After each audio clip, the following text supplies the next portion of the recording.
City کیسا ہونا چاہیے کہ سٹی میں ٹریفک بھی ہے، پولوشن بھی ہے.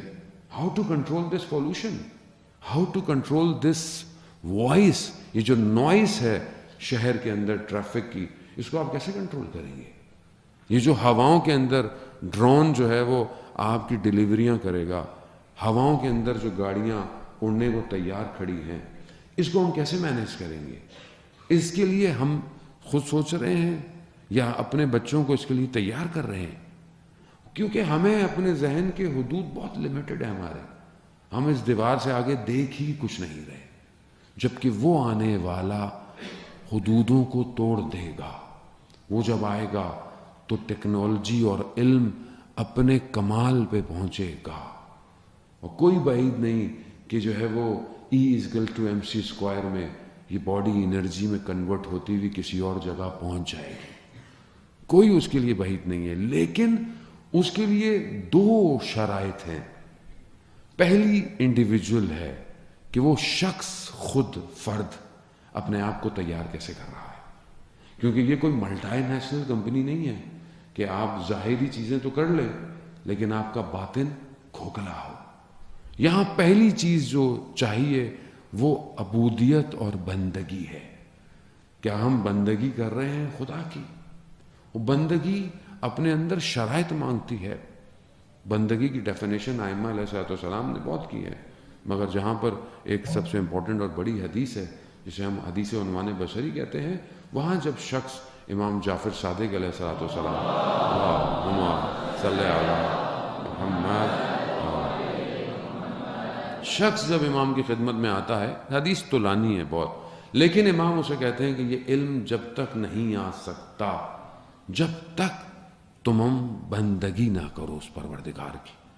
اس بندگی کے لیے 3 شرطیں کہی ہیں، میں بہت تیزی سے گزروں گا. پہلی، تم کسی چیز کے مالک نہیں ہو، وہ مالک ہے. جو کچھ اس نے تمہیں دیا ہے اس کا ہے. اب اگر وہ چاہے لے لے، چاہے تمہیں دے دے، اور اگر دیا ہے تو پھر تمہیں اس کی راہ میں دینا ہے. سب سے پہلی جو امپورٹنٹ چیز ہے وہ تم خود ہو، جس کو تم سمجھتے ہو کہ میں مالک ہوں اپنا، میں ہوں. تم خود نہیں ہو، تم بھی اس کے ہو. تو کیا تم اپنے آپ کو اس قابل کر رہے ہو کہ تم اپنے آپ کو اسے دے سکو؟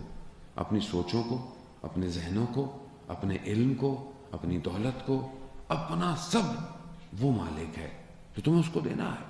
دوسری چیز، وہ مدبر ہے، وہ تدبیریں بناتا ہے، وہ پلانر ہے. تم اپنی زندگی میں جو پلاننگ کر رہے ہو وہ ضروری نہیں ہے کہ ہو پائے. تو اگر تمہاری پلاننگ اس کی پلاننگ کے ساتھ ہے تو پھر تم بندگی کے دائرے میں ہو.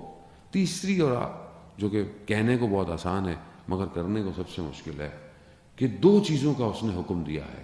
ایک وہ کہ جو واجب ہے اسے انجام دو، جو حرام ہے اسے چھوڑ دو. بس وہ یہی چاہتا ہے تم سے. اگر یہ 3 چیزیں کی تم نے تو امام فرماتے ہیں تم نے پہلا قدم اٹھایا تقوی کی طرف. یہ فرسٹ سٹیپ ہے ابھی خالی. اب میں اپنی زندگی میں دیکھوں کیا میں بندگی کے دائرے میں ہوں، کیونکہ میں جب تک امام تک نہیں پہنچ سکتا جب تک میں بندہ خدا نہیں بنوں. کیوں؟ کیونکہ وہ آنے والا اللہ کا نمائندہ ہے، اللہ کا ولی ہے. اللہ کے ولی کو اللہ کا بندہ چاہیے، الہی حکومت کو الہی بندہ چاہیے. دنیا کی حکومت نہیں ہے کہ آپ کچھ بھی کر لیں، کرپشن کر لیں، جعلی ڈگریاں لے کے آ جائیں. الہی سسٹم نہیں، الہی سسٹم کو بندگی چاہیے. اس کا سکینر الگ ہے، اس کی جو سکوٹنگ ہے وہ الگ ہے، اور وہ کرتا ہے اور وہ کر رہا ہے مسلسل، اور وہ چھان رہا ہے. جو اس میں چھنتا جائے گا وہ اللہ کے ولی کی طرف بڑھتا چلا جائے گا. اور لوگ بڑھ رہے ہیں، بہت تیزی سے بڑھ رہے ہیں.